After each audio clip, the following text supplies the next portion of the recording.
But more than anything, I want to thank my dear wife, Shira, for an entire year.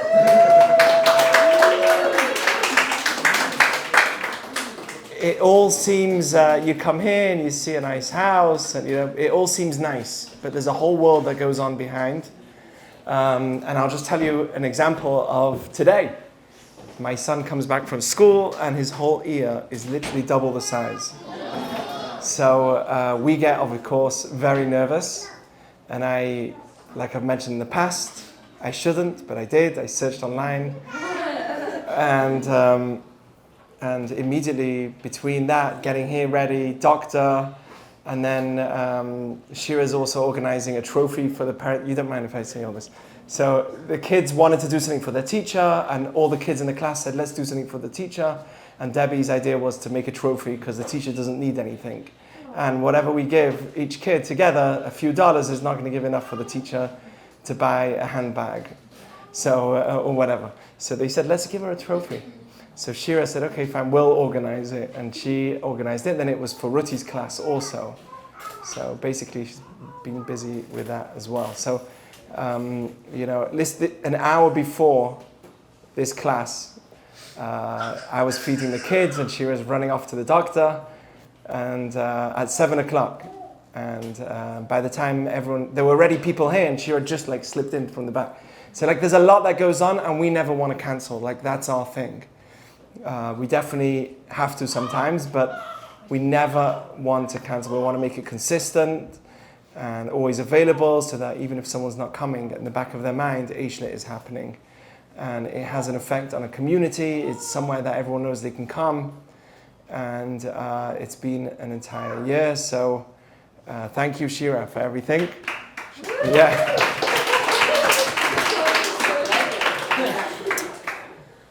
And okay, so this is our last time for Taco Tuesday for now.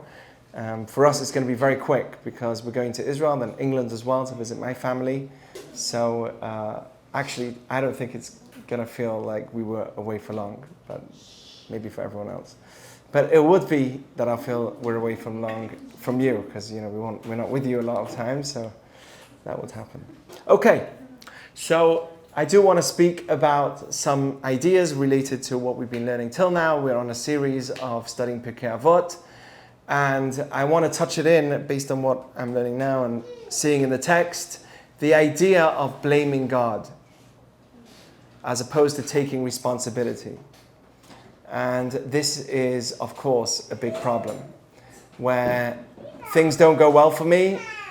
This is exactly why I have the microphone. Things don't go well for me or they don't go the way I plan, and immediately, why is God doing this to me? Or why I'm trying to be better.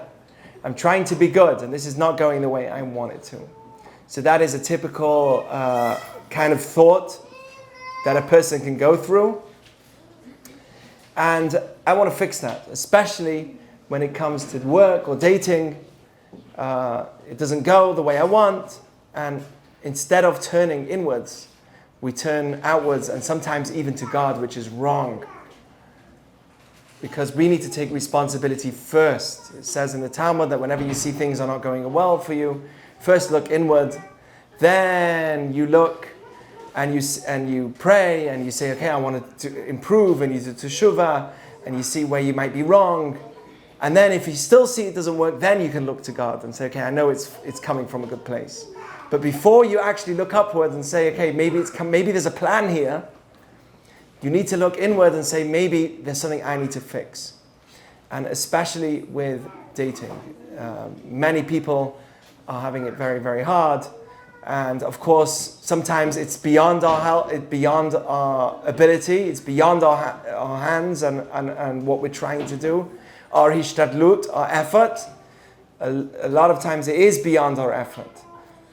But there is a system in place, and we've seen that the system isn't working for many people.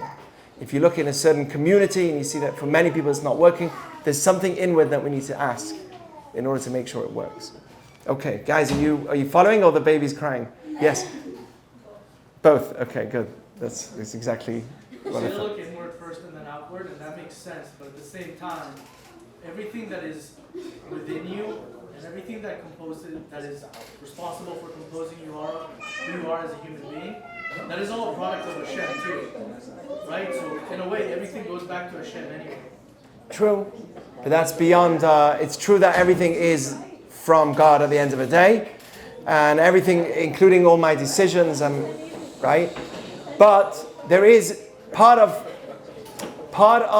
being part of Hashem is good and bad in the world. And there's choice in the world. There's a choice between good and bad. And we need to learn and study what's good versus what's bad for us. Okay? It's true that good and bad is from God. But the bad that comes out of me needs to be, it's like saying, hey, let's all eat poison because it came from God. It's true. Poison is from God. But that doesn't mean that I should be eating it. So, obviously, on a very simple terms, right? I'm trying to really make you understand, like feel the idea that there is good and bad that is part of God's creation, and we need to choose the better. And find out, sometimes we need to learn what is bad for me, what's good for me. I think that we are confused when it comes to dating between infatuation and love. We've objectified sexuality so much. It's very hard to look at someone in the right way. Based on all the things that we have, technology, and you know what I'm saying. But because we've objectified things so much, we are confused between love, real love, and infatuation. Physicality is somewhat the focus, and we're unable to see past that. It's that's just something that we need to work on. Okay, so definitely being more kosher and holy in terms of sexuality will help us in the way we talk about it, the way we look at it, right? That doesn't mean that we can't enjoy ourselves. But the approach that we have to sexuality is so objectified, it's in your face. You see a product being sold, and it has to have somebody somewhat attractive next to it. And when I say attractive, I mean also dressed down in order to sell that product. It's integrated so much into our society. It's integrated so much into our society. And it's in the back of our mind subconsciously. To a point that when you see someone, we define a person by their externalities. Oh, so, hey, how you doing? What's your job? Hey, how you doing? What car do you have? Oh, a nice car. Hey, how you doing? You look great. Do you go to the gym? Oh my gosh, I can't talk to that person. Do you see how they look recently? That's an LA thing. No, I've been in Oregon. Look, LA definitely is more materialistic. But excuse me, but the ads. He's talking about society as a whole. The society as a whole is everywhere. The ads on Super Bowl are being watched in Minnesota too. And the ads of Super Bowl are being watched in New York. And by the way, I'm not against advertising, but I'm just, here you go, Eitan. Goes into the previous talk.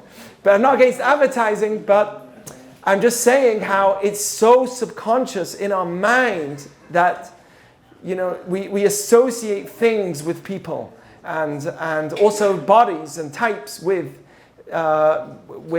attraction, which is true. There is a physical attraction based literally on the physicality and the external, but we can't look past it. It's very difficult for us to look past it because things are being so objectified.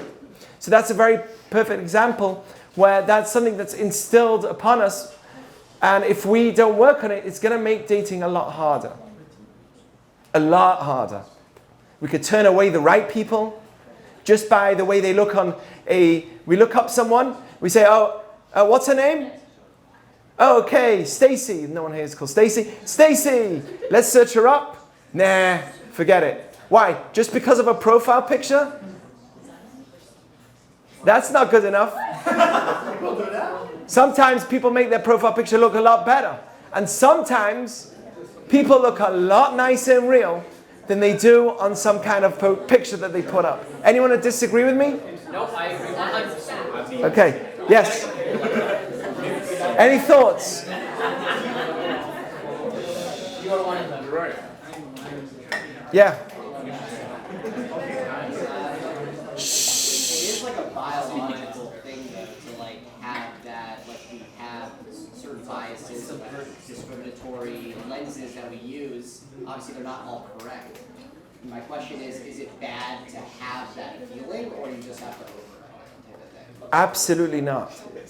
It's not bad to have that feeling. That is real. That's you. That force is what makes you be willing to sacrifice your own life to become selfless and live with someone else. Logically, it doesn't make sense that one person will sacrifice his own comfort and live with someone else, okay, and be with them and share a cup with them and share everything. Enough. At some point, you're just going to say, okay, just leave me alone.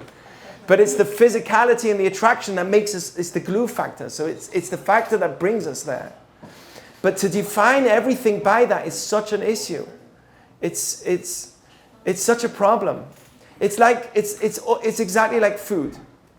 So, it's like defining food by what's sweet as opposed to what's really healthy for me. Okay, so I see food, anything that's sweet is healthy. That's crazy. That's insanity. It's like defining things just by the externality, which is wrong. It looks good on the outside, that means it's healthy for you. Well, I know a lot of artificial fruit, or at least fruit that's been done with hormones and whatever they tell you that it's got in it, and that's why it looks so good. Does that mean it is good for you? So we do see in the world that there is this aspect of things looking so much better on the outside, and then we suddenly think that that's everything, when it's wrong. At some point, the person you marry, no matter what size they are, 2, 3, whatever it is, Size matters. It does matter, but at some point that size is going to grow. Trust me. You'll have a baby, and you'll get old, and the good looks of that guy is going to get so wrinkled. It's all going to get so, you're going to get so old that, and it's not that long. It's going to get so old and white and wrinkly. Everything fades with time. Everything fades with time. But so I'm not saying that we shouldn't go for looks. I'm not saying that. But to make that everything is exactly like making like sweet food the healthy food, and considering only sweet food healthy, which is wrong. Okay, so there goes certain cases where someone's dating, not working for them, but they didn't learn. They didn't have a Taco Tuesday like this. They didn't learn about it. So what happens? It doesn't work. It doesn't work. It doesn't work. And then they start blaming. Whatever it is, my language is God, but it could be blaming someone else. It could be blaming my parents, but blaming my society. And it really is just misguiding us. And again, I'm not saying that this is across the spectrum with everyone, but this is the general challenge, okay? So this actually is written in the Talmud, where it says that everything's from heaven that happens to you, besides for colds and fevers. Which means that if somebody walks outside in a freezing day in shorts and gets sick, he can't say, "Oh God, why did he make me sick?" Right? Because you shouldn't have put yourself in a situation which is bad for you. There's a story, I've mentioned this in the past, of a great rabbi who went to a funeral home of a child that passed away. What happened? Unfortunately, very sad story. This is in the 80s. It was on the 3rd story. There was no metal bars on the window, whatever you call it, railings on the window. The child opened the window and fell out. Very sad story. And the rabbi came to comfort the family. And as he's sitting there comforting them, a very religious family, they said, we take it from God. It's all God. We take it. And the rabbi said, they're missing. I couldn't say anything. But really, they're blaming God. There should have been a railing on that window. So there's a balance between... And now, once something bad happens, we definitely do have to rely on faith to move on, right? Letting go, surrendering to the situation. There's a lot that needs healing, that needs to happen to move on. Absolutely. But to sometimes, you see how sometimes faith can make you shed responsibility?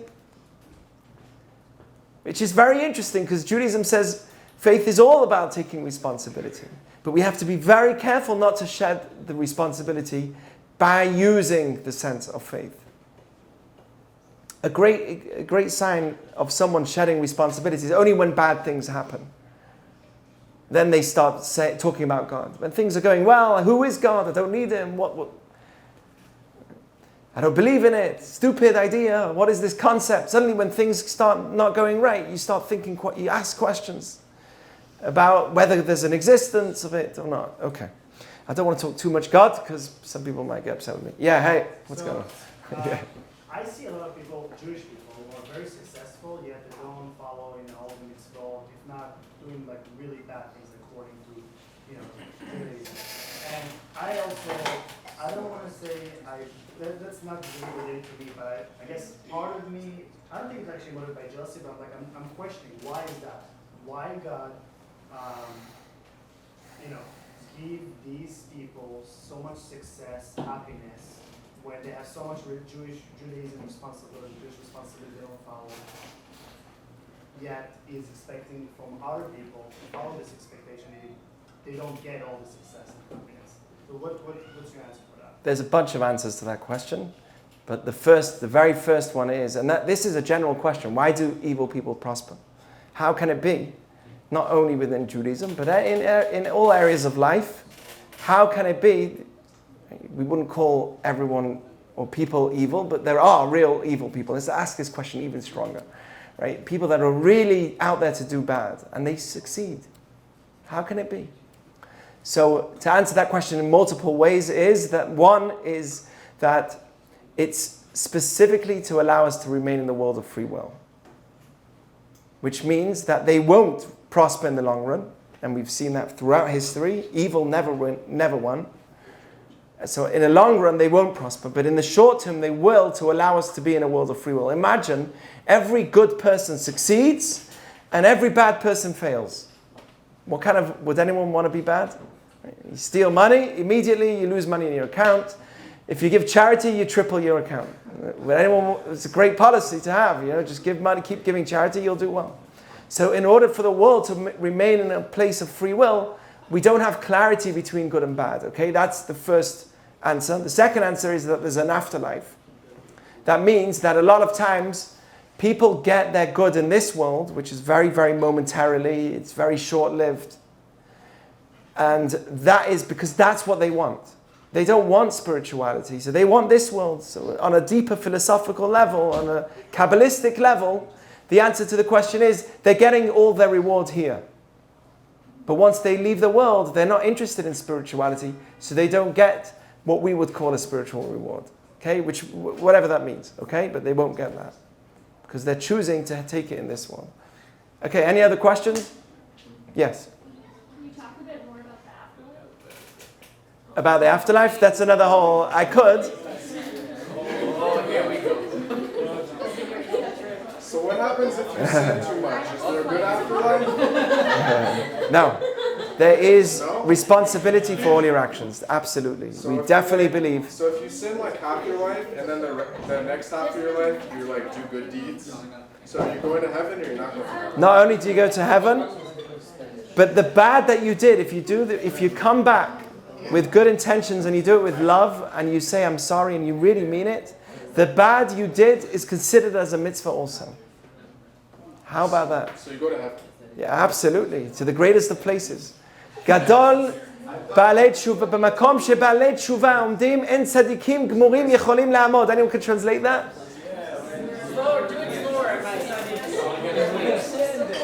In a place where about teshuvah stands, even the great, in a place where someone returns and says, okay, I regret my past, I've done wrong, and comes better, that person is greater than even the most righteous of Jews.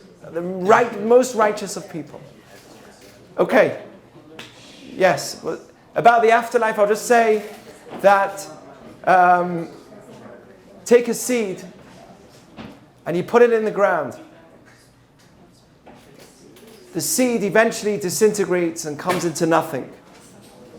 But from there comes a tree. Okay? That's how it is with us as well. When we leave this world in Jewish teaching, but just to, off the record. It's not off the record. But camera, I'm pretty sure it is. okay, it's on the record. A very interesting idea is that all the cells that you have in you today, over the time, the food that you eat, it completely replaces you based on who you were 10 years ago, 11 years ago, because the food that you eat is actually, every time it gets replaced. Like the skin, eventually you're not the same physical being. Every part of you that's physical gets changed based on the food. It gets fed by the food and you live based on the food that you eat. So the physical of you is not you. Who is the physical of me? Right? As I get older, my skin changes, but really, that skin, they say that every 7 years or something, you really you're a different skin. And it's the same with every part of your body. Your food is what's feeding and rechanging everything. So if you get to the core of it, everything that's within you physically gets changed. What we believe is that nothing within you was the same physical you as it was 10, 11 years ago, 12 years ago. But there is still an identity of me, and that's your soul. Okay, that's your inner soul that we have to get to know. That's the real you. But the physicality of myself keeps changing and moves on. And right, the arm is not me. That's just something I have. You remove someone's arm, that's not them. But the soul is who we are. Okay. So, here is back to the concept of someone blaming God. It says like this in the Mishnah and Pirkei Avot. Are you guys ready? Yes. Okay. A rabbi by the name Rabbi Chanina ben Chachinai said, someone who doesn't come successful, why? Because he does three things. He stays up late at night. Haneor balayla.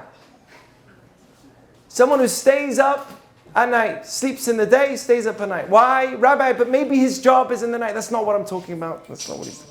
Someone who stays up at night for no reason, to flick through TikTok and suddenly, oh no, it's 5 a.m.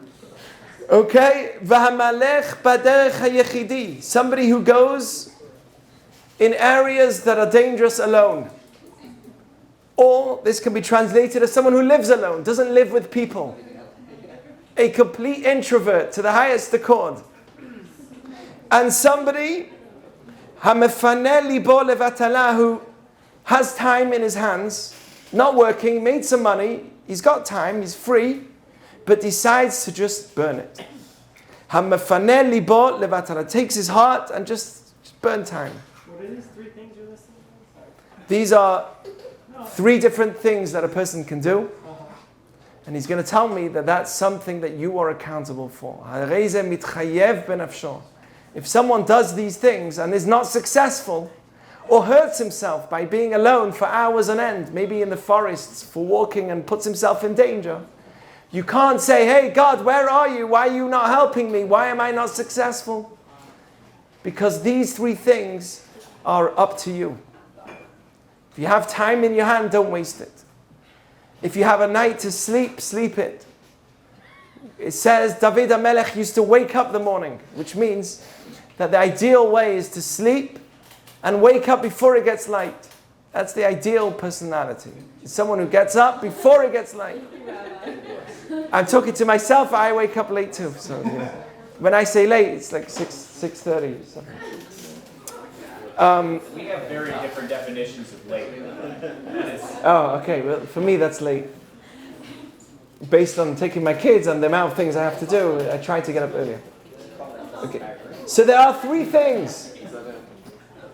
You stay up all night because you can. Or you put yourself in danger by going alone in some dangerous place. That's one definition. Or going alone in yourself.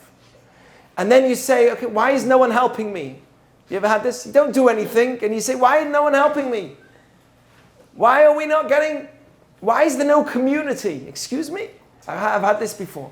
People tell me, Rabbi, there's not enough being done for the community. I say, excuse me? You're talking to me? Come. What do you mean? Come to my house. Get to know what's going on. You'll say that if you're in a place where you're alone. So that's what he says. Somebody who's up at night for hours on end, or goes alone in dangerous places, or is alone within himself, or puts his heart to waste, meaning takes his mind for hours on things that are not productive. He is accountable for himself, and he can't blame someone else. He can't blame God. Okay, so that's the statement of this great rabbi. By the way, he was a rabbi that he himself, there's amazing stories about him, spent 13 years studying by Rabbi Akiva, went away from his home after he got married and studied for 13 years. When he got back, as soon as he walked in, his wife passed away. And miraculously, this is the times of the Talmud, the rabbis were very, very beyond physical. They were like supernatural. Miraculously, he lay on the floor, cried until she woke up again, brought her back to life. That is what's told in the Talmud. He has the power. Somebody who was so deep in the spiritual worlds that never wasted a second, they have powers. And he was someone like that. He's buried in Sfat in the north of Israel. And he lived in a time when it was forbidden to learn Torah, to study. It was forbidden for Rabbi Akiva to study. It was during the times of the Romans after the temple's destruction. It was forbidden to be caught studying. So what did he have to do? He had to study alone for many hours. And he knew the consequences of loneliness. He knew the consequences of being forced. It's like people that went through COVID. And when suddenly you're forced to be lonely, forced to not be with family, then you start thinking to yourself, okay, wait a second. This really isn't fun. It's not that fun being on my phone for hours on end. Life is much better with people. And suddenly when you're forced to be in a situation where you don't want, where normally you can be, but now you don't want to be, you realize the danger of it. Humans are programmed to be around one another. It's just natural. I mean, if you are alone, you go stir crazy. Exactly.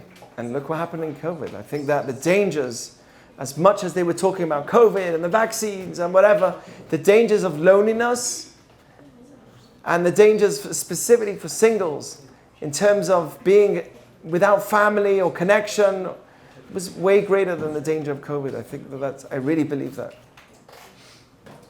And there is what to discuss about how it was done, whatever, that's irrelevant. It's not my discussion. But definitely the danger of loneliness is, mental health was far, far bigger of a problem. Who knows how many people lost money, wanted to take their life, or who knows? We don't know. They'll do studies on this eventually. But I truly believe that mental health is more important than everything. I remember when it was happening, in the heat of it, the greatest rabbi who's not alive today in Israel, he said, do everything but don't close the schools. Kids can't be alone. Don't close the schools. Don't close the schools. He was pushing till the last minute. And then they told him, they explained to him, he said, okay, fine. But please, as soon as it was like opening up again, schools, it was and many people fought. And we're talking about a very holy man. But he stood up with this idea, maybe because he understood the dangers of loneliness as being so much greater than the danger of COVID itself. Yeah. I thought, the major fundamental tenet in all of Judaism is to save a life. And if the opportunity to save a life exists in terms of COVID being a deadly pandemic versus, unfortunately, like having to deal with loneliness a little bit longer, doesn't that completely I agree. And there were times when it was dangerous and we all said to be closed in, but then there was times where it was getting clearer that things were less deadly than we thought. Pandemics, or the way that they work, is they start off much worse and they go down in terms of affection. There's herd immunity, or whatever they call it. So there is a certain point where we can say, okay, this has the same title, but the level of deadliness of it has definitely changed, right? We can definitely say now that although, yes, COVID still exists and it's got the same title as the previous COVID, but the level of danger and deadliness of it, and it is what to discuss. There was a lot of discussion within the community about these things, right? There was danger, but there's also mental health. And it's equal. It was put under the rug, and it was a real issue also. Yeah. I don't know what you said about saving a life. The saving a life is a little ambiguous. I was going to ask you what you think of it. Because you have like saving a life from someone that you know is about to die. You know, like they are sick or something is going to happen. Immediate threat, yes. And immediate threat, and then you also have taking someone out of a dangerous situation that potentially can get them killed, but you don't know for sure if you're going to get them killed, and you still get them out of it.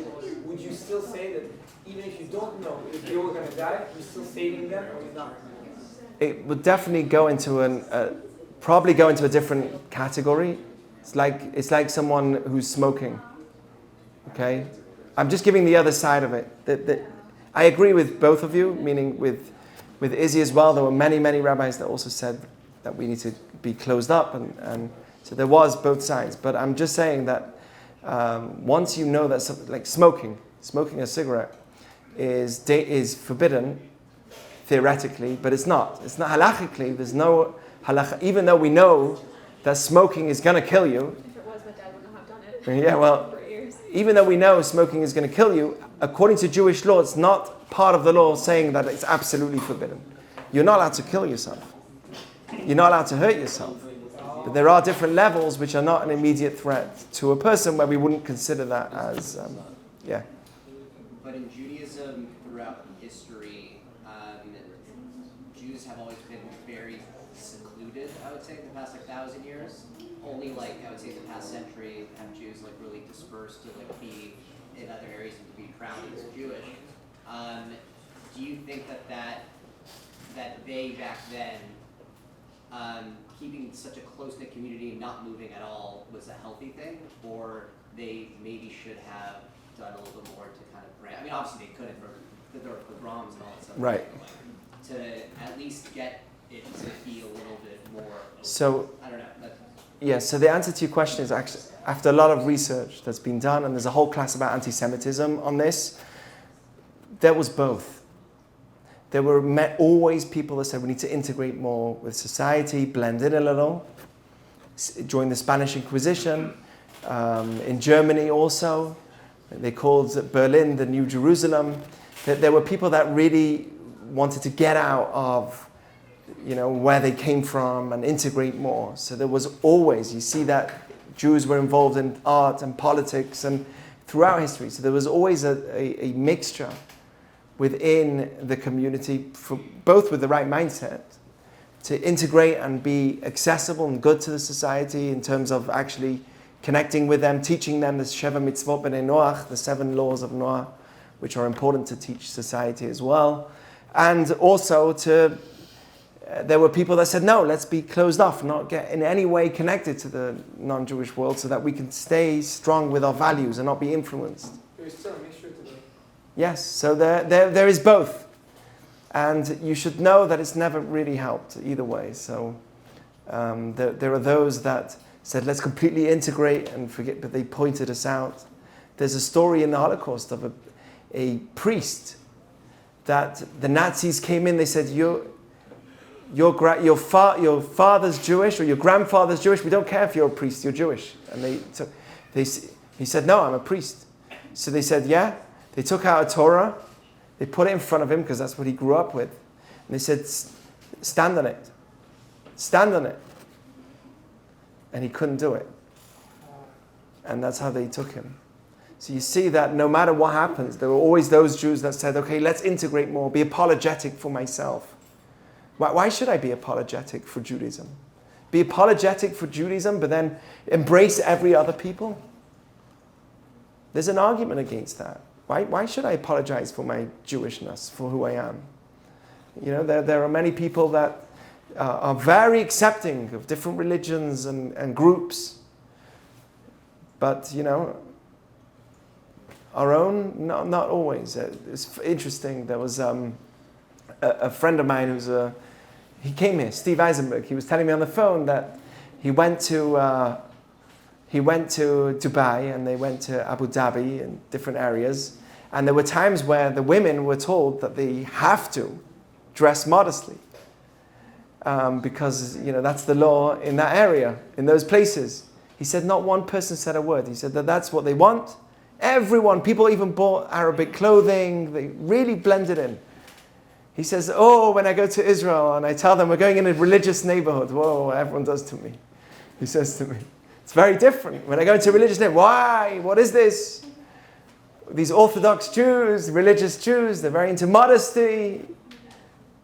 He says, but the same type of people, if I take them to Abu Dhabi and it's another religion, will accept them how they work. Okay. Anyway, but you're going into their area, not in your space. You're going into their space, so it kind of makes sense. But that's just an example where there's always been that dispute. Let's blend in a little bit. Let's stay with the way we are. Let's stay stronger. But well, I was saying it from the perspective of you were talking about loneliness and how Judaism is very much on having a community. oh, sorry, yeah. But I guess there could also be a deleterious effect to only having your community and staying within that and not branching out. I guess not leaving Judaism behind, but bringing Judaism with you. So that's a very important point. So you see, I really believe that he's talking about loneliness within each person, not as a community. But there is a rule in Judaism which is al tifrosh min hatzibur. Don't be different from the people around you. Don't be different. Don't be completely different than everyone. Don't make yourself stick out. Don't be different. Which is kind of interesting because you look at me and you're like, okay, you're very different. So it says, don't be different. When is that talking about? That's talking about when in regards to being good. But when when people are doing wrong things, for instance, I live in a culture where everyone eats from the bowl with their mouth, right? And you say, don't be different. That's what you should do. Take the bowl directly, the soup, and go, don't be different. So obviously there's a boundary. If everyone's doing wrong things, then you can be different. Or if you're standing up for certain values, then you can be different, right? Within the framework of what's right versus wrong. So it's true, you shouldn't separate yourself from the congregation. But if you're doing good things, then of course you can. Okay? A fish that goes against the water is alive. If you see a fish that goes against the flow, you know for sure it's alive. A fish that just follows the flow of water, you don't know if it's alive. So sometimes it's good to go against the flow, but the fish to get out of the water completely and put itself in danger, that doesn't make sense, right? So for us, water is good values, Torah, doing good things. That's water. And to take yourself out of the water just because that's what everyone's doing, then why should I be that person that follows the hazing as a thing, right? Should I be the one? Okay, but I need to be in a frat life because my dad did it. And the minute you see hazing, I told that to someone else. You just don't go there. You don't lower yourself to the dirt that they're putting you into. And you know what? Look at the news. There's been stories of hazing. A guy went blind. Another guy got killed. And it's wild. And it's embarrassing because there were Jewish frats that had to get closed down. That's an embarrassment. That's not Jewish values. And we should have been going against the flow when it comes to those things. So there's an example where following our values is important, but going against. When people are acting like animals, no one says you shouldn't distance yourself from them. Of course you should be different. Okay. What time is it? We have some more study or we're done? About 10 to 10. Okay, a few more minutes. You ready for one more teaching? Okay.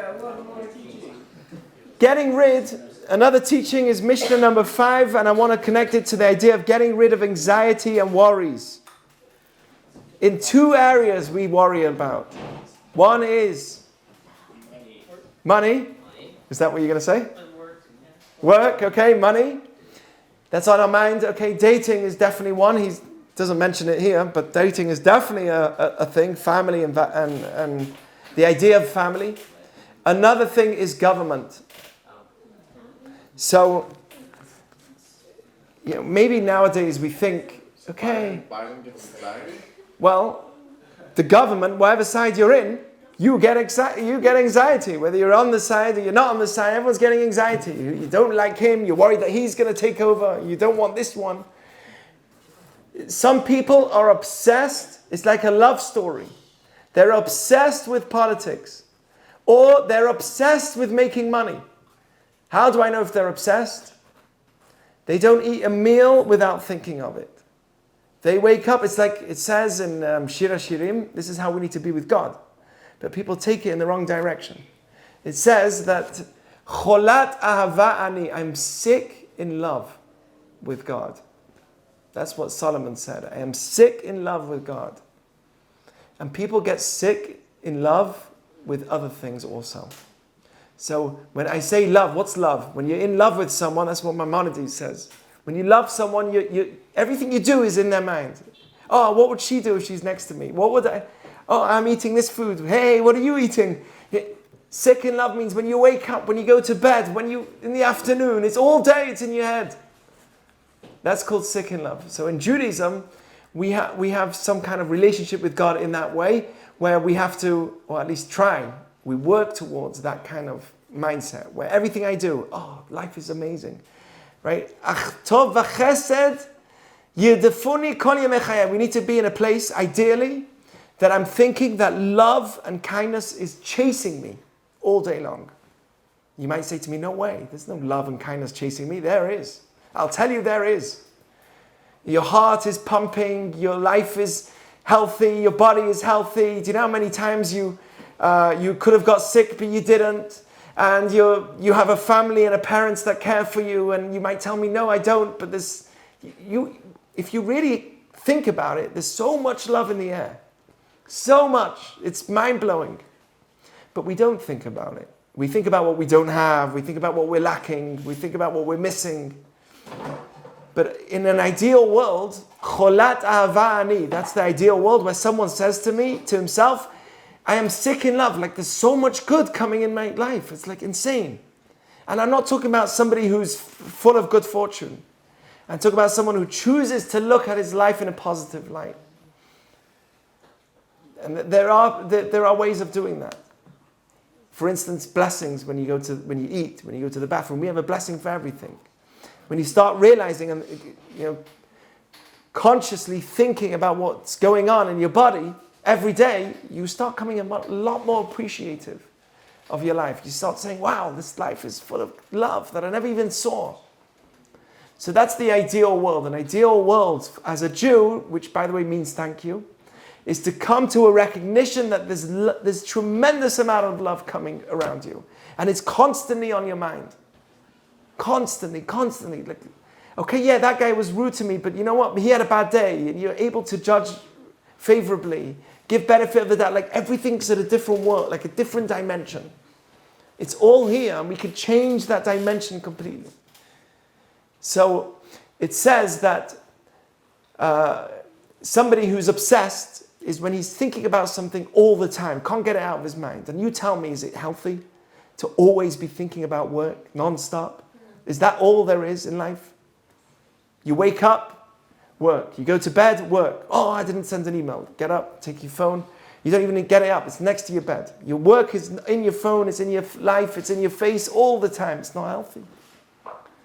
The same is with politics. Some people, politics all day. Check the news, check the news, check the news, check the news. What's going on? What's with the government? Nowadays, we're very fortunate. We feel we are a lot safer than we used to be. But it used to be a time where people were constantly in danger. Governments were really dangerous. Monarchies and kings and rulers, it's dangerous. So he says like this, how do you fix yourself from these thoughts? How do you channel those thoughts away? So this great rabbi, Rabbi Nechunya ben Akaneh, another rabbi, says in Mishnah number 5, Kol ha'mekabel alav ol Torah, take on another yoke. You're working, you're constantly thinking about work. He says, don't break it. Shift that thought into the thought of values and Torah. And that way, you're not thinking about work, you're thinking about something else. And that's what he says. Kol ha'mekabel alav ol Torah. Someone at the end of his working day says, I'm going to shift my mind and think about something else. I'm going to think about the words of Torah. Then immediately, mavirim mimenu ol malchut v'ol derech eretz. They remove from him the yoke of governments and the yoke of trying to make money. We all need to work. Adam la'amal yulad, it says. Everyone was created to work. No matter what you do, you came in this world, you will not be able to sleep on your bed all day. A human being has to work, just by nature.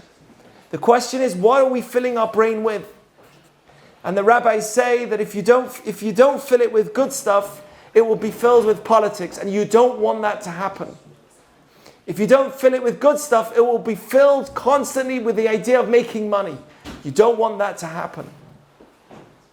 And this is what he says, and I'll finish off with this, a great statement from Tanad de Eliyahu, a Midrash. It says like this: two people come in the world and work. One, he works in trying to become wise and studying Torah. And the other works to make money. When I say works to study Torah, it doesn't mean that he's working only in that. He's working also. There are many Jews that work also, but they also work on becoming more wise about life. They study, they have a study partner, whether it's in work itself. They'll make sure to have a study partner once a week, twice a week. Someone studies. So there's two people. One that comes and all day he was thinking about work. And there's another person that worked but also studied Torah. So it says like this: you want to work and make money, God will help you, you'll make the money. If you really want it, you'll make the money eventually. We're almost finished. As it says, Adam la'amal yulad. You want to choose making money and working, you will, and most people will succeed. You will make, but what is it like?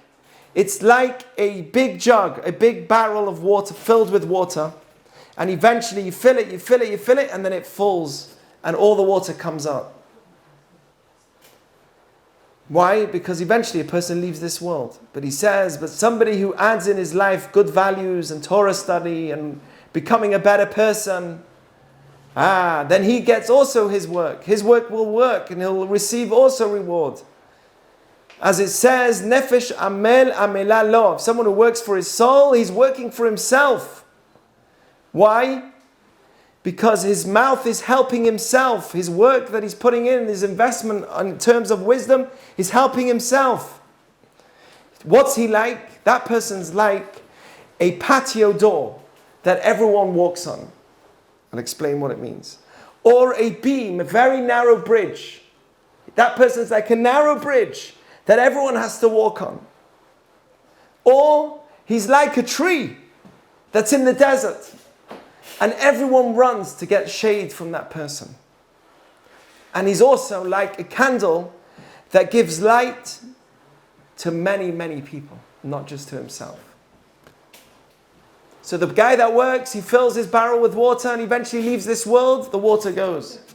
But the guy that's, besides for his work, adds onto himself spirituality and goodness and mitzvot and good deeds, that person, he's helpful for everyone. He's like the patio that everyone has to walk on to get into the house. Meaning, you have to go through that person. You have to hear what he has to say. You want to get to know him because he has wisdom. He's like a beam, a narrow bridge that everyone has to pass. He's like a tree that everyone wants to be under his shade. I want to learn from this person. What is his wisdom? He has meaning to his life. He's like a candle that gives light to hundreds of people. Not just to himself, but a candle that gives lights to others. And that's what we want. We don't want to live a life where I'm just thinking about myself. A life that's just me, me, me. Eventually what happens to it? It's like a big barrel that just fills. You have money, money, money, but none of it comes with me. The whole barrel just falls down, all the water goes, gone. Doesn't come with me. But a person that does Torah and mitzvot as well as working, adds spirituality, that person is beneficial to everyone around him. Everyone wants to know about him. What is your wisdom? And you help. You help them. And that's why it's so important. We'll finish with this, but it's so important for somebody to say to himself, okay, I'm doing my work, but what is my contribution to society with my work? Is it beneficial? Or what am I going to do outside of my work? And you know what? You don't have to think of something big. You also have to look inwards and say, what is it that I can learn a little more to become a bit wiser so that in my work I can be more effective? There's actually a video of a Chabad rabbi who was extremely a genius. And he's this long bearded rabbi. And when he started his business, he asked the rabbi, should I continue with my business? I want to study more Torah. I don't want to do this job. The rabbi says, you could do amazing things in your work. Grow more and more within yourself. Become the greatest person. You don't need to act as a rabbi in public, meaning take a job as a rabbi. You know, I have many friends that got semicha, which means they got ordained as rabbis, but they don't act as rabbis. They don't have a community. I have a friend who's an actuary. Another friend who's a lawyer. I have many friends that got smicha, they did it with me. They got a rabbinical ordination, but they work in other jobs. I could tell you that they have a huge effect on their work also. There's no question about it, in their work. So that's why Torah study is so important, because a person that does incorporate wisdom in his life outside of his work time will not lose. He will not lose, he will gain, and he will have less mind thinking about how can I make more money. You won't be sick from money, and you won't be sick from governments. It's an important thing. Okay, so that's basically it for tonight. Thank you.